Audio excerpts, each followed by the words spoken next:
Roskell, that would be me. As we move into Champion Select here, we get to stop waffling here. Right into Champion Select here, we've got Aquinas College will be coming in on your blue side today as Avondale takes up this spot on the red side here. Time shift here, going to be looking to ban for Aquinas College here, that Fiora ban coming out first. Captain Potatoes, being a Fiora player, and has had some good games on this Fiora in the high school league. A nice ban from Aquinas. Fiora is one of the Yasuo ban coming through here.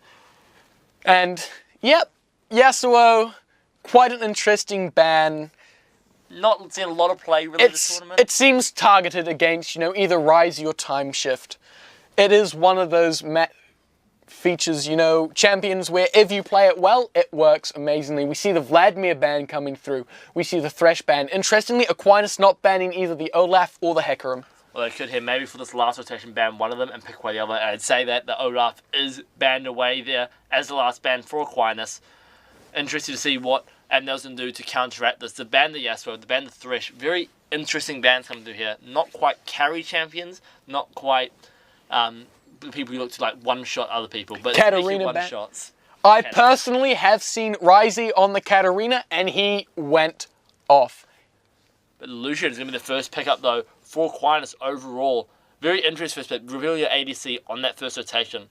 Not the wisest of moves, some would say. Because now we've got all of Avondale College going, okay, how do we counteract Lucian? How do we counteract Lucian? And Karma could be a nice pick for that.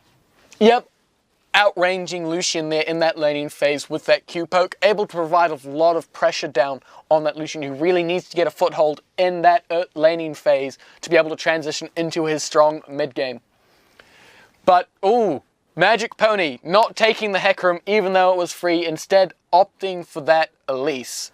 A very interesting pick here. Maybe been putting some more experience in some other junglers as of last week, knowing that the playoffs were just around the corner. Picking up this Elise, something we have not seen them on yet, but we can't wait to see how he plays it. Elise, I like it. In terms of what it offers very strong, very easy early ganking with that Cocoon. Lol troll. I remember him playing that Vi and he went off on that. He went absolutely bonkers there playing that Vi in the game that we did see him. Of course, unfortunately, it was not live streamed happening back in week 3. But, back in week 3, there's been 7 weeks of play since then. You can only assume he has gotten better at it. Put more and more practice into the Vi, and what you get out of it is more and more ways to beat an enemy. As you see here, Aquinas got... Quite literally, in that case. quite literally. As you Ryze here, going to be picking up a Syndra. I like the pickup here from Ryze. We've seen his aggressive play style. We've seen how he plays. And Syndra works perfectly with it. As right now, the first Xayah hover here of the high school league coming through full curiosity.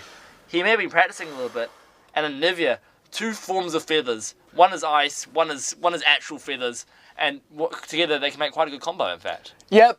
Karma really stopping it from turning into that animal comp. Maybe a Renekton or a Nasus being picked up there. Actually, what Animalian supports do we have? I don't think there's any. There's not a lot. You got Tom, you got the Tom Kench, there you go. Tom Kench. Immediately, all of Avondale's team comp is invalid because they didn't unbench the Kench. Disappointing there. But no, Brown pickup there as a support. With the Lucian as well, provides quite a nice combo in the spot lane. Really easy Brom passive procs here with the double tap from the Lucian passive. I can't wait to see what top laner they're going to pick here just to complete this lineup that they've made. Darius, it's a strong pick here. Obviously, they don't know what it's into. But looking at this team comp, you have the Lucian, the Vi, and the Darius all wanting to sort of get in people's faces and really, put some hurt down. And then you've got the Syndra there to blow someone up off the side, put down some long-range CC.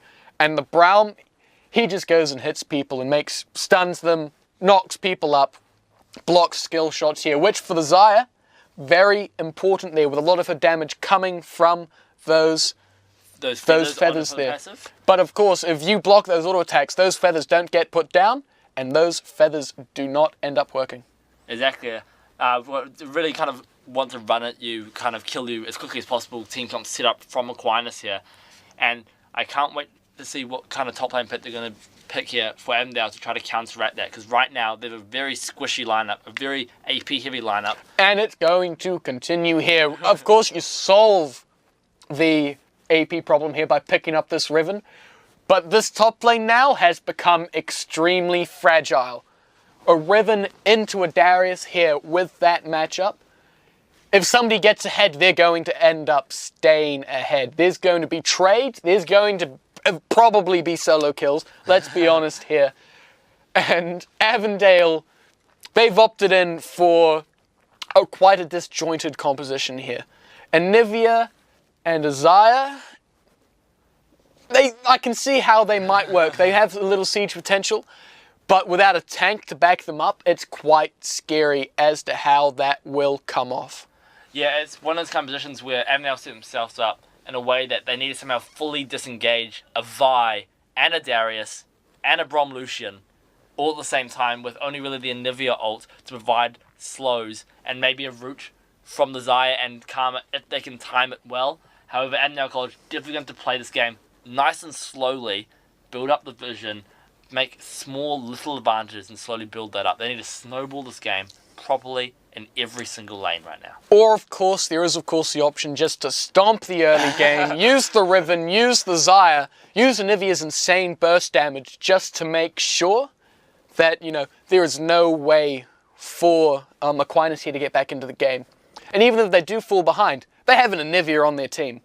The amount of wave clear an Anivia provides is ridiculous. So you've got the comeback mechanic there. It's going to be difficult to take towers into this team, especially, when you do have Riven flanks coming through, when you do have Elise cocoons being thrown out, Xayah roots, and very good comeback potential here on the side of Avondale. Not so much really coming out from Aquinas, but, if they get ahead, they can stomp fights quite easily. Yeah, Aquinas set themselves up in a way which is designed for them to get ahead. If they don't get that Lucian ahead, if they don't get that Syndra ahead, if at least can't pull off a couple of successful ganks early, it's almost to the point where Aquinas have failed. They need to make sure this early game goes in their favour 100%, and make sure that Lucian and Brom are working together well, make sure the Syndra can at least one-shot their Anivia, or prop the passive as quickly as possible, and then they can look to win the fights. If Syndra and Lucian dies at any point, all the damage disappears. At least can put out a little bit there, and so can Darius, but they require time. They require the time to build up the damage there onto the members of Avondale College. And if Lucian and Syndra's in there to help pressure them off, it's going to be very hard for Aquinas to make a comeback. And that is where it is important that we do start to agree with the lack of tanks on the side of Avondale here. Because with the Vi coming out from Aquinas, her ability to go and just shut down someone completely it's almost, the effect of that is reduced. Because sure, you shut down the Riven, but you still have the Anivia dealing damage. You still have the Xayah dealing damage coming out here. So you can't just go have a quick, Vi into Darius combo dunk deathness and immediately lose half the damage you provide, because you still have those sources there as a backup.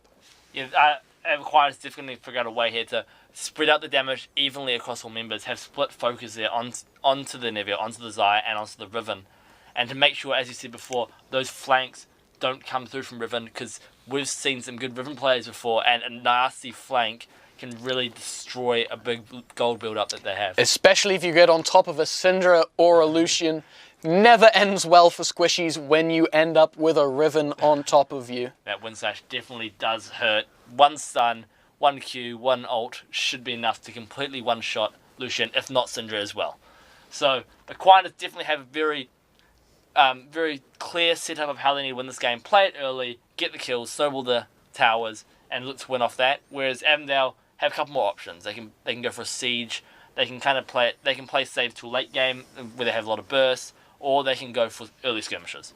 Yep, and Avondale's composition is more flexible, but it is harder to enact. With Aquinas, you have a matter of just saying, okay, go. And as long as everybody goes, you should be mostly fine. And then it's just a matter of making sure you have the right things going on at the right times. But Avondale, you have a Riven trying to flank around and, be tricky. You've got a Anivia and a Xayah trying to do that. Elise is going to be switching between forms, trying to either peel with cocoons or assassinate someone there in the back, depending on what build that she goes. And then you've got the Karma there, who's going to be making all of this happen at a ridiculously fast pace. It's going to be down to Avondale's team communication here and their coordination to really make this team comp shine. If it does, it will shine very brightly, though. That would definitely be a really, really strong team comp here. And as we said before, Avondale do have the team synergy to pull it off.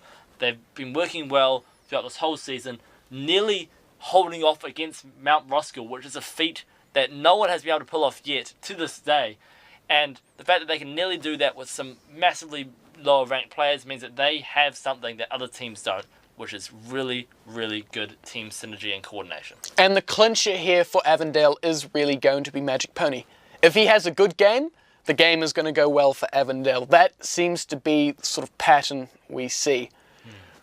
But if it doesn't go well for him, if he has a hard time in that jungle against the Vi, gets caught out a bit, that's where you could start to see cracks appear in Avondale's armor. And that's both a good thing and a bad thing as we move into the game here. Right into the second game here of the playoffs, best of 16, Aquinas College versus Avondale College. This is set to be an awesome game. Yep, and again, you have seen one of these teams before. Aquinas, completely new faces to you, but on the side of Avondale College here, coming out from the red side, as we do see an aggressive invade onto the top side of Avondale's College. But Captain Potatoes there on the Riven, Magic Pony on the Elise, Zeo on the Anivia, Clearosity on the Zaya, and Sean Yu on the Karma. And then here coming through for Aquinas College, we have Time Shift playing the Darius in the top lane, Lolololol Troll on the Vi. We have Risey playing the Syndra, a bit of a name difference there, but we'll get by it. Get No Scoped on the Solution, and X Captain Hook X on the Brom. And yep, just putting some vision down, good vision traits. Avondale College not getting any wards in the jungle of Aquinas there. So Aquinas winning out that level 1 there in terms of information. It's just a matter of how they use that information and whether or not it can transition into any numerical advantage. Well, the early starts of both the junglers are quite slow. Vi kind of need that 6 to get off a really successful gank. And Elise can gank at level 3. Once she hits at level 6, she gets more sustain in the jungle. She gets more burst as well with the Spiderlings being more empowered. So it's definitely going to be a slightly slower start for both the junglers. However, they do have the potential, if they play it right, to get this early game off. So that vision that Aquinas picked up is going to be key. Yep, and what that vision has done has basically gone and told them, okay, we know Elise is starting bot side. We know that that's going to happen here. So there's no sort of cheeky raptor starts here coming out from the Elise. It's all going to happen in the bot side. As we see some aggression happening in the top lane, Exhaust being burned. Exhaust dropped on the Sean Yu already. Going to be stunned quite quickly. The heal going to have to use, and he's going to have to flash out of it as well. Empower Q does some damage to that, but Captain Hook dropping very low. Nearly killed there by the side. You know, so dropping low as well. But he manages to pick up the first blood there onto Karma, not noticing that Lucia was slowly making his way around the minion wave and get no scope, pick up a nice little first blood for himself. Although Clearosity could be able to pull it out here.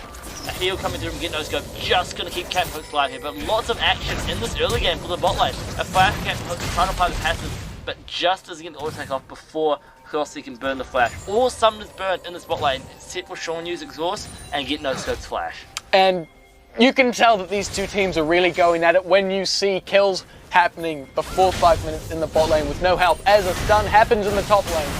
Trying to get some damage off here onto Captain Potatoes, but Captain Potatoes, seeing that Viking round, just going to land a nice little knockup into a stun.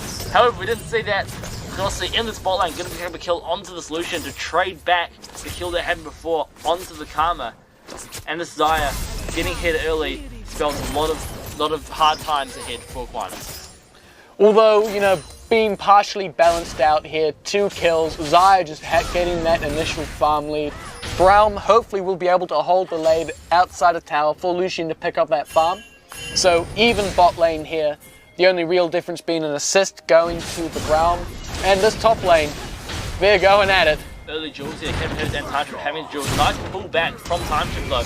getting the full passive stack, so on Captain Potatoes means that he's going to have to run away here. Wait for Lolo Trolls come. Lolo Trolls come around as well, trying to help out. He's going to actually drop there to the bleed in the 1v1. Time Shift going to pick up this kill on the Riven.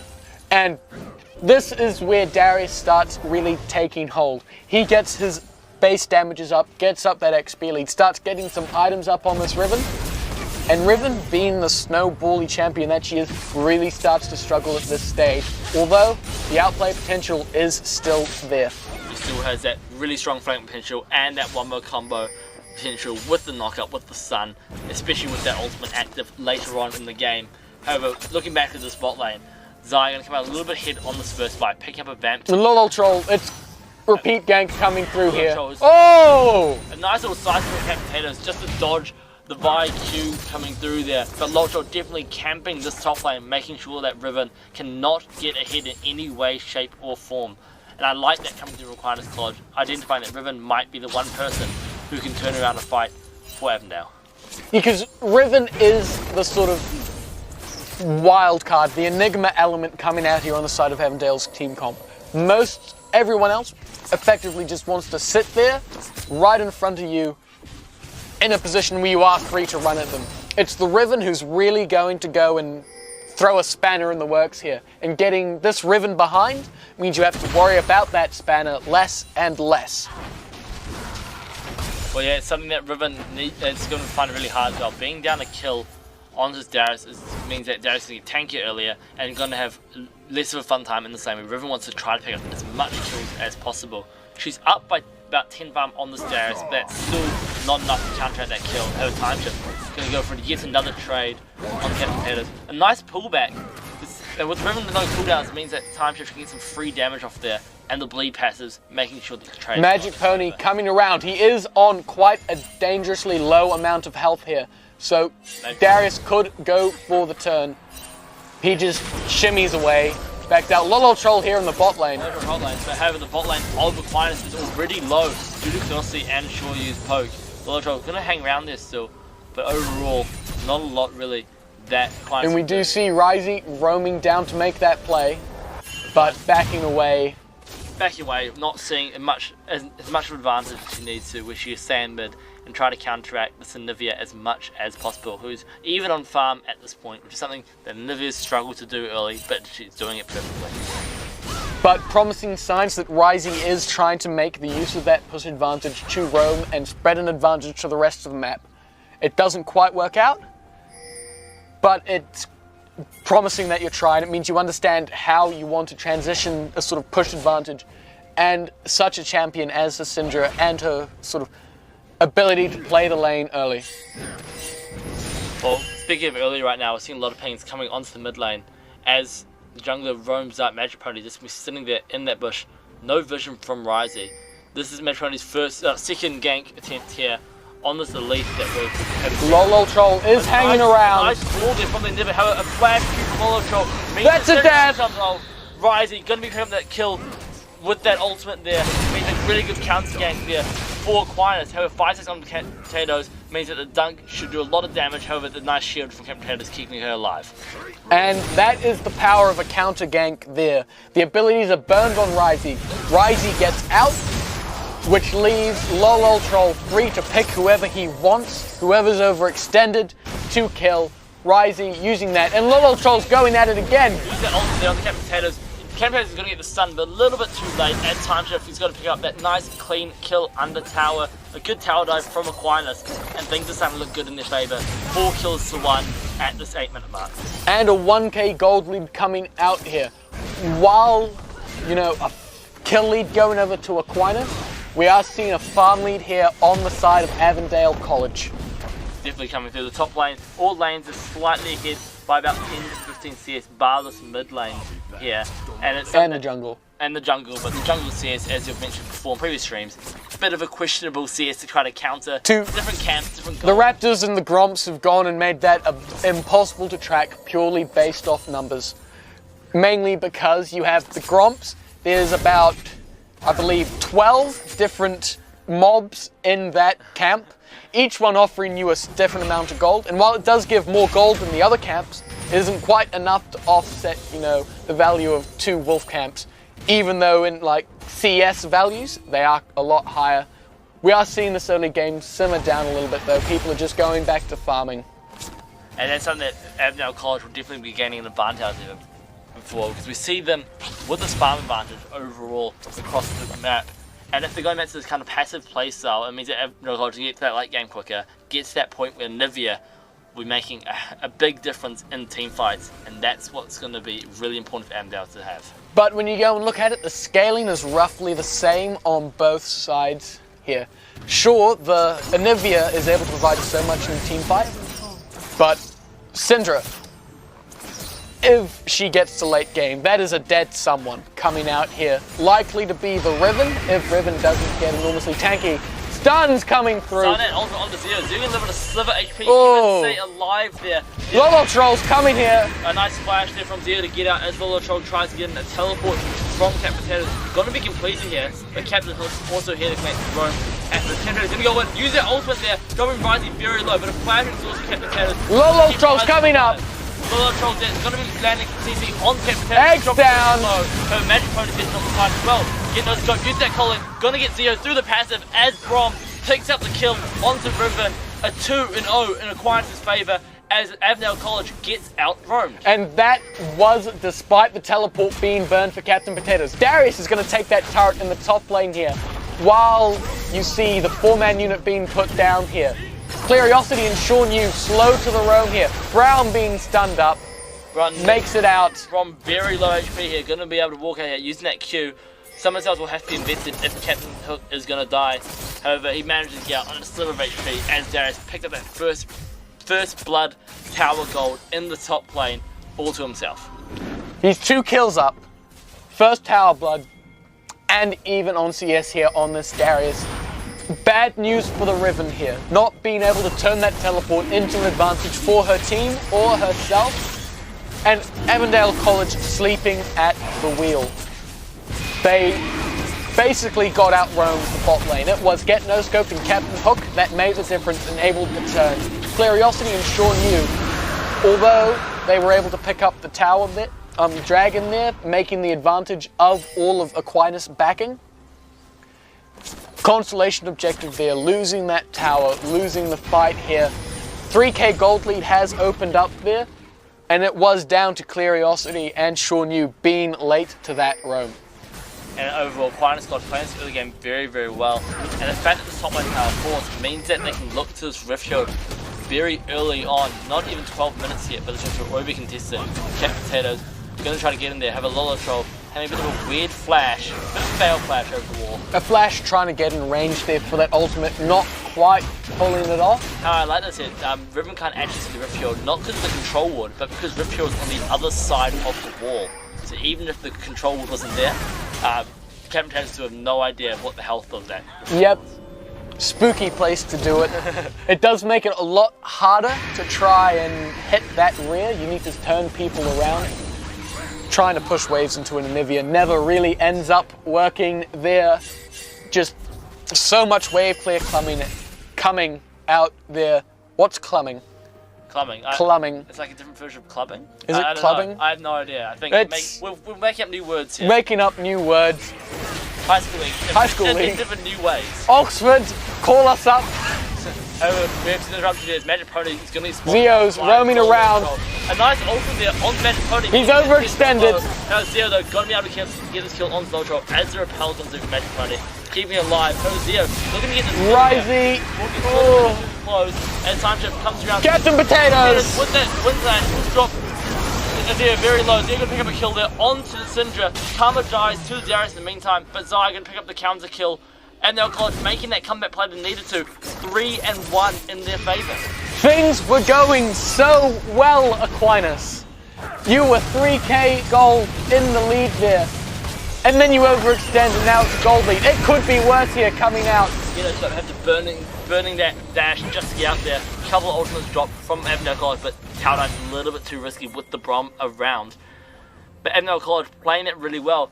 Aquinas coming one by one into 3 or 4 members, dropping individually each time. Time Shift didn't manage to get a kill onto Karma, but for the top laner, jungler, and mid laner, not a good wild. The moment Lol Troll saw that Zeo had roamed around, he should have backed off from that point.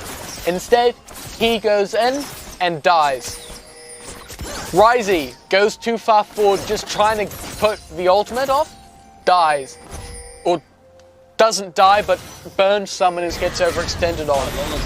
Having very little mana means that he's not going to get enough spells that he needs to. However, auto attack trade going Glossy's favour. Glossy going to pick up that kill with mainly auto attacks there.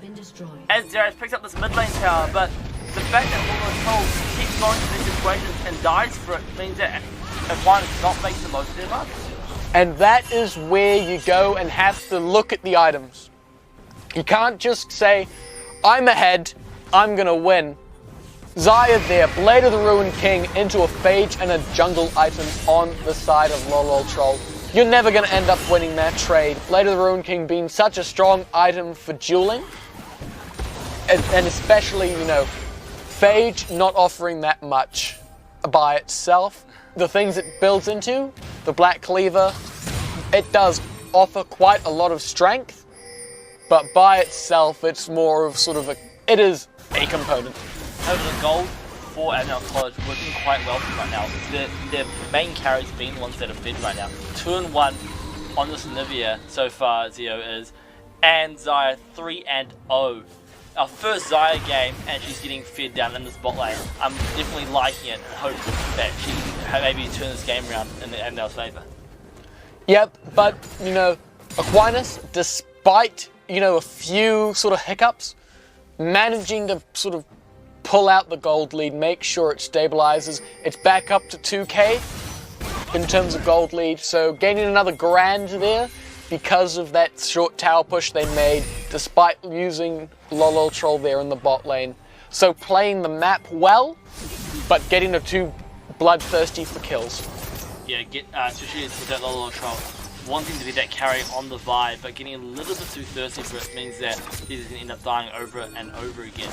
And they're putting a lot of pressure now onto Curiosity here, maybe even a tower dive potentially, as Time Shift, Captain Hook, and Lol Troll comes around. Here Lol Troll chewing in, help being challenged though by Captain Potatoes, as Avondale College looks for the turnaround. Syndra's there to help back it off. Curiosity does Captain Potatoes does complete the teleport, however, nothing going to be gained out of it, but Dragon is up in a minute.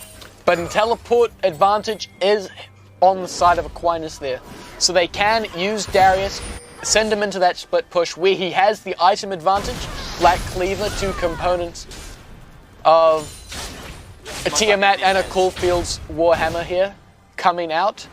So could really be anything at this current stage, but looking like it will go into that Ravenous Hydra there. And Black Cleaver for Darius, as I said before. So a bit of an item advantage there for the Darius, and with the teleport advantage is able to really make most of it. Yeah, even though Darius is fed 3-1 this Darius and has got 2 towers, still lacking on the CS for some reason, still down to this Riven who's been using his teleport a lot and missing out on a lot of farm because of it.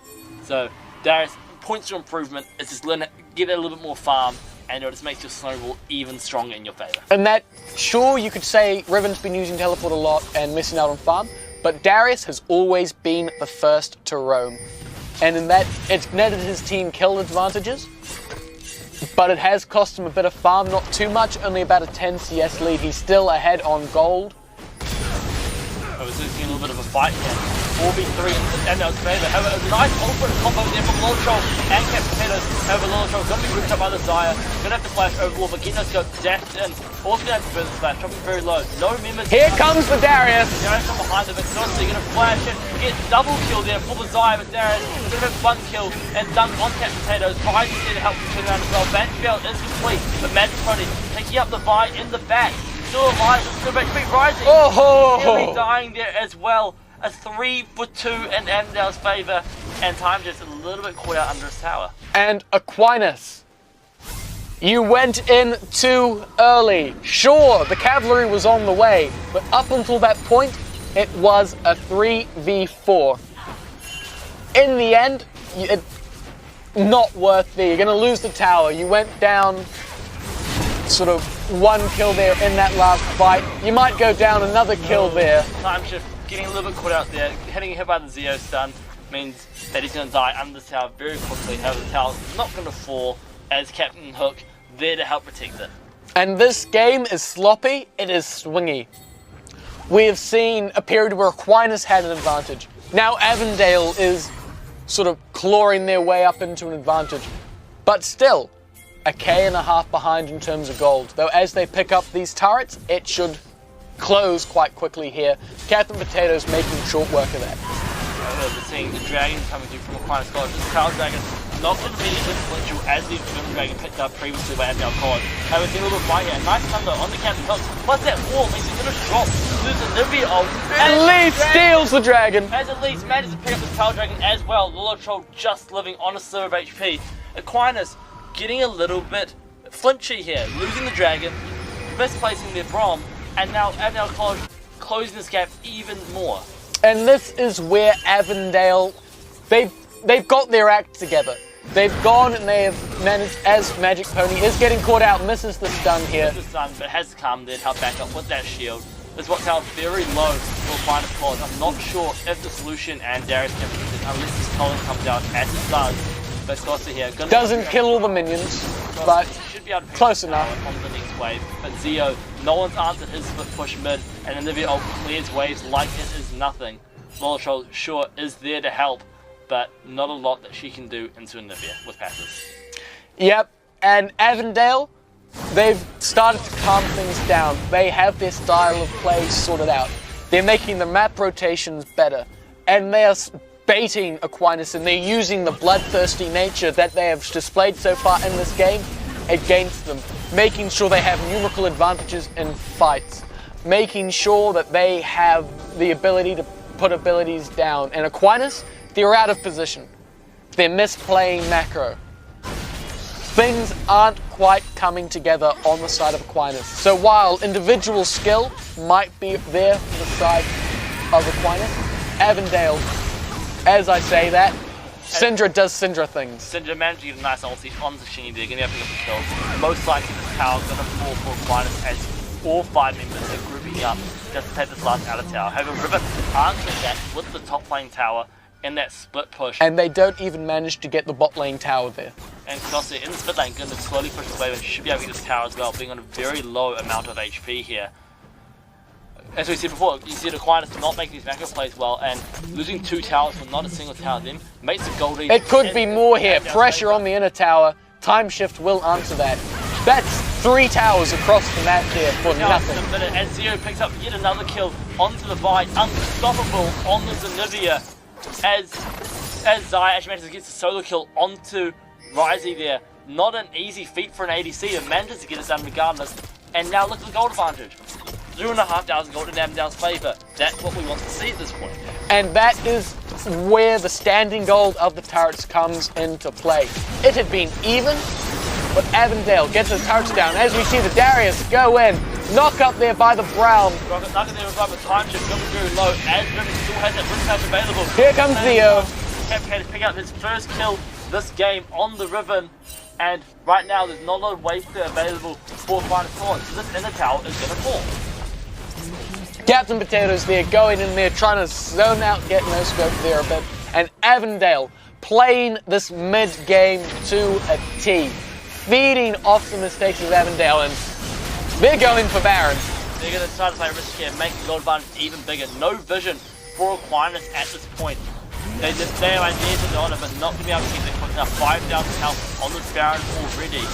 Avondale College doing a lot of damage to it. If Nivea's using this ult to be even. Vi is there, but being zoned off there by the Karma. Baron goes down. Well played, Avondale. A nice flash. Done there from Magic Pony as well. Gonna manage to pick up Ryzie on the return as well. A kill and a Baron for nothing. And Aquinas, they're starting to fall apart ever so slightly here.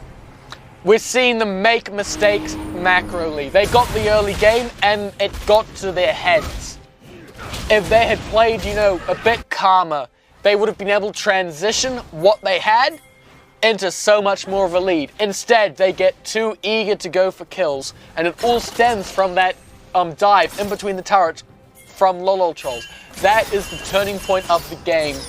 And that's when Avondale decided, these guys are bloodthirsty, we can punish them for it, let's play the map, let's get numerical advantages going. Seeing that Lillotroll going to burn his flash because of Anivia's ball cancelling the Q animation. A good timing there from Zia, showing off that mastery on Anivia. As you see it in mid lane in his siege from Avondale College, and not a lot of waves there other than Rising to help cancel it out. And they are splitting up the map with this Baron buff. It is good to see, getting those Baron minions absolutely everywhere. We've got Riven in the top lane, and we have that strong 4-man unit there in the mid lane. People hanging off, waiting for picks, making sure you can't get that engage. And when time shift goes to respond, we see them roam over here. 4 or 5 members of Avondale College looking to tower dive. With Darius here, he's going to get a flash at root from Carlin, so as Macropony is going to be able to pick up that kill onto Darius. Macro play to a T. That is how you play the split push perfectly right there. If you want to know how to play a split push, watch that sort sequence of plays. You don't do it like a seesaw, you go all in at once, and then when somebody overextends, you rotate around, pick them up, take turrets, get kills. As Vision comes through from Karma, just more nice and healthy as this inhib is being sieged by Avondale right now. Captain Shield doing a little bit to stop the push, and the culling from Lucian going to help him out that cannon minion. But Aquinas College here starting to fall apart piece by piece. Now a 7,000 gold lead in Avondale College's favour from a 2,000 gold lead in Aquinas' favour only 2 minutes ago. And this is perhaps the first time a team has managed to turn around a mid-game so far from what we have seen. Most of the time, if you win the early game, you win the game. But as it is now, Avondale manages to play intelligently and transit. As we see, Lillotroll goes in. Managing to pick up Magic Pony on the way out though. There's going to be 1-for-1 trade. Overall, they're also going to be able to get their counter skill onto the buy. Magic Pony getting that ultimate off just before she drops means that it's going to be an even trade, but still a trade that I would have liked to see Aquinas think about a little bit more before doing it. It is a matter of Lillotroll not being on the same page. He was a good screen or so removed. Amazing ultimate there, knocking everyone up. And if his team had been on the same page, you would have seen damage come down. Darius would be putting damage down. But instead, Lillotroll, he gets ahead. He doesn't communicate. And they'd only trade 1-for-1, where it could have been an easily one-team fight. And Avondale, double Cloud Drakes, Infernal Drakes as well. They have all the Drakes. They have everything they need right now to make this game a winning game for them. Infernal Dragon's going to be that next dragon as well. But right now, it's just their pick. They can go for bot lane to get this last inner tower of Aquinas, or they can look to group out mid and force down this tower with the siege potential that they bring, with the Anivia, with the Xayah, and with the Riven threatening to come over the wall at any point. And of course, Elise, I will mention it, she gets understated quite a bit in siege comps. Never underestimate the ability of a ranged stun. You chuck that out, and if it hits someone, all of a sudden a bunch of damage comes down. That is unavoidable here. Captain Potatoes dueling Lillotroll though. Oh, he mucks up the Q. Q there from Lillotroll means that Captain Potatoes didn't pick up this kill nice and easily. However, Riven had that knock-up waiting just in case Lillotroll went over the wall. So Riven there picking up a nice clean solo kill in the top lane. And Riven, we said that she was doing bad early game, but look at her score now. Yep, really managing to transition into not the split pusher you often see Riven's become, although she is split pushing, she is 1v1ing, but her presence in team fights has been tremendous, really applying a bunch of pressure. She's roamed well into those skirmishes, pulled off good flanks here. And she's moving around the map well, as we see. She's also getting pulled in by time shift. That ult is going to have to be used to help get out of there. And even though that got a bunch of damage, that brought Lycios into full health in no time. And Captain Potatoes still pushing up this top lane. It is relentless coming out here from Avondale, really playing the split push well, this time on two opposite ends of the map. Really removing the roaming ability here from Aquinas to go and put someone up in that top lane here. It's right now not working out too well, not managing a lot on the tower, so they're backing off, looking for a potential bait or to reset it and go at it again with Baron up in a minute's time as well. It means that Avondale College could try to pick that up again nice and cleanly and then look for another more powerful push. Yep, but for now, without any real neutral objectives up, it's just a matter of starving Aquinas from vision, starving them from jungle camps, really sort of strangling them out of this game. It's a slow death here from the side of Aquinas.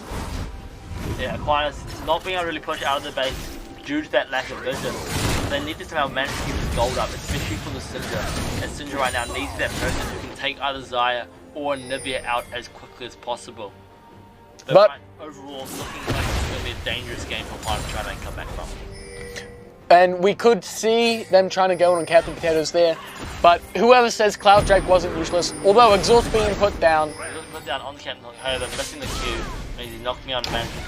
There's lots of pings there from Avondale College, looking for the clap and the punish here.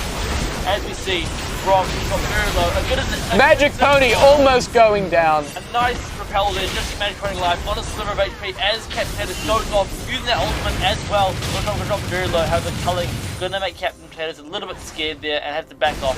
Zio coming around. And Xayah's going in the bot lane. Xayah's 1v1 to Darius. 1v1! Darius dropping to the Xayah at this point, 3 items at the 30-minute mark for the Xayah. I mean, she's very, very strong at this point. Having Syndra and Vi here looking to get this kill. A nice ultimate and a shutdown for Ryze. However, the damage has been done. The tower has fallen for Avondale College. And that is the base breached. And that makes it so much easier to do. It means that your Riven doesn't need to worry about a tower if she wants to 1v1 someone. She can just pressure that inhibitor, leaving your 4-man unit to go and take those other towers there. It is one of the best feelings when you have a split push composition as Avondale are running and you manage to breach the base. It just means that Riven's job is going to be so much easier to do. And with this Baron buff up as well, it means that she can do that while Aquinas College try to have a vision wall around the Baron to make sure Avondale doesn't pick it up. However, they most likely will, having such a great advantage, and Riven is nearby, just help with that as well. Yep, and Aquinas doing the right thing, using the time where they're not under pressure to try and contest the vision around this Baron. Scooping up, making sure. Captain Potatoes, though, he's going for that inhibitor turret there, XPKing that objective, as we see. Although, Aquinas is coming down. All the members of Aquinas roaming down towards bot lane, but we're seeing pings onto the Baron as a form of counteracting. Aquinas kind of cuts up what they do. Do they go straight from Riven or do they go to Baron? And Riven's taking the inhibitor turret. Avondale, the macro game is ridiculous. They go and give Aquinas the old 1-2. He managed to pick up Vi there in the bot lane as well. This will be an inhibitor and a Baron for Avondale College, something they desperately need. A nearly failed smite there from Avondale College, but Xayah going to manage to pick one up. A nice time coming to though. Magic Pony is down. Going to drop here to the Syndra ult. Oh! Massive E there from the Xayah. Zio going to pick up one of those kills as well. And a flashing sword to get no scope is going to have to run for his life. Captain Potatoes is on the base. That fight might not even mean anything. This could be the game here. It's all down to Ryze to try and stop Captain Potatoes. He's missed the stun. Ryze, you're going to have to burn that flash to get out of there. Captain Potatoes going to keep stunning. Get no scope. Here comes the rest of Avondale, though. The rest of Avondale here to help finish this game off with this Baron Rail as well. Means that when that super minion wave comes in, as it is right there, there will be massive amount of pressure that Avondale College can apply. Who are going to turn around and pick up a tower on their way out instead. Yep, Avondale, they're going to play smart. They learned how overstaying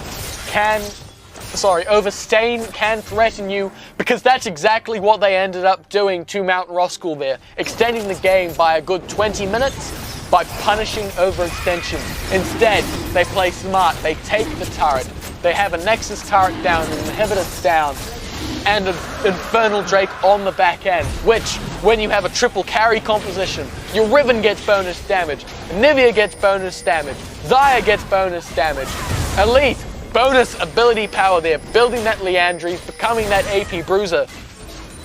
That Infernal Drake, doubled up, ridiculous amount of value there, although Captain Potatoes, failing the Warhawk unfortunately as well. A shutdown. Lolo Troll! Lolo Troll with the ultimate on the Magic Pony means that it might be another kill for Aquinas. However, the Xayah and the Nivea being just around the corner means it can be a little bit risky for them to go for anything more. Yep, good pick there from Aquinas. Really killing a lot of Avondale's momentum here.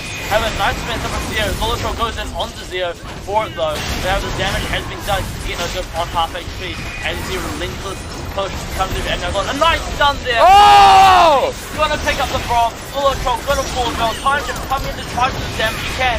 But Frosty with the redemption means that And Zio super turrets are on the Nexus. 2 minutes already on the Nexus as Rising have to run and try to protect it. At least Inhibitor's gonna fall here at Avondale College, if not the game at this point. No tanks on the side of Aquinas means that one stun from Nivea could end the game. And that's the game here. Unless something ridiculous happens, it's going to end up being the game. Get no scopes, gets down on the back end here. And overall the game in Avondale College's favour, 35 minutes.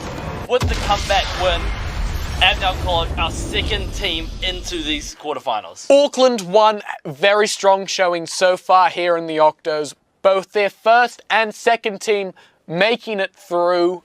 Mountain Roskill getting in quite easily, but Avondale really strong mid-game there to go and come back from a large early game deficit there. Come back from 2k gold to pick up the game in quite crushing fashion there by the end of it. Yeah, and College showing the fact they can learn in the game itself, which is a very important skill for these players to know. They know how to realise what's happening, make up a strategy, and enact it all within the game itself. And Avondale College doing that superbly means they're going to pick up this win and carry on to the next round. Yep, and MVP there has to go to Clearosity on the Zaya. Quietly succeeding there, up until the point where she was 1v1ing people, pulling off, team fight winning ultimates at almost every time she used that button there. Being a split push threat, providing so much pressure just all around, all over the map. Strong showing. Look to him, her, we don't know. Look to them for the rest of the tournament. Follow her. Look closely at them in playoffs because it is something to look forward to. Well, speaking of players, we do have tomorrow's games. Sorry, we have 2 more games. We have 2 more games going on tomorrow. But before we do that, I want to quickly run over one more